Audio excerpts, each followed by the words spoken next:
The ultimate aim of the ego is not to see something, but to be something. Vision without power does bring moral elevation, but cannot give a lasting culture. Islam is itself destiny and will not suffer destiny.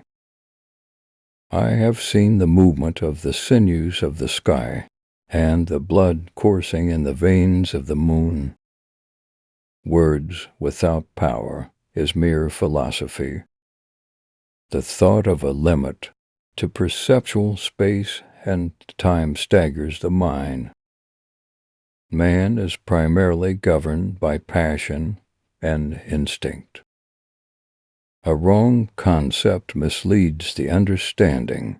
A wrong deed degrades the whole man and may eventually demolish the structure of the human ego. When truth has no burning, then it is philosophy. When it gets burning from the heart, it becomes poetry. Destiny is the prison and chain of the ignorant. Understand that destiny, like the water of the Nile, water before the faithful, blood before the unbeliever. I have never considered myself a poet. I have no interest in poetic artistry.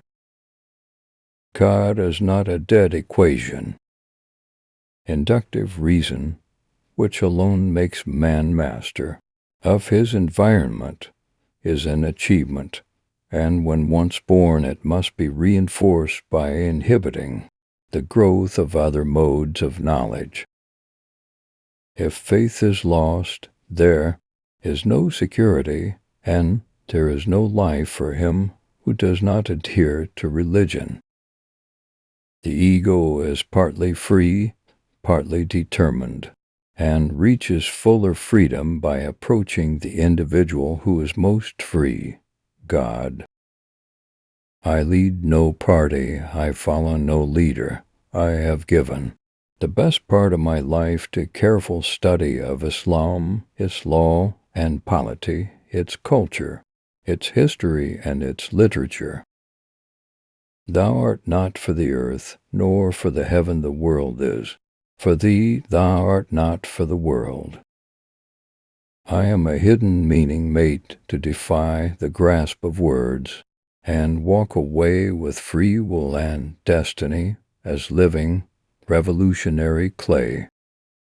The ultimate purpose of religious life is to make this evolution move in a direction far more important to the destiny of the ego and the moral health of the social fabric, which forms his present environment. Art. If the object of poetry is to make men, then poetry is the air of prophecy. Divine life is in touch with the whole universe on the analogy of the soul's contact with the body. Conduct, which involves a decision of the ultimate fate of the agent, cannot be based on illusions. The possibility of a scientific treatment of history means a wider experience, a greater maturity of practical reason, and finally a fuller realization of certain basic ideas regarding the nature of life and time.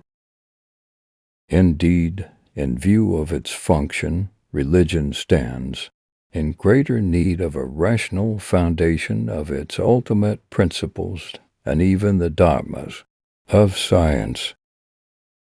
Since love first made the breast an instrument of fierce lamenting, by its flame my heart was molten to a mirror.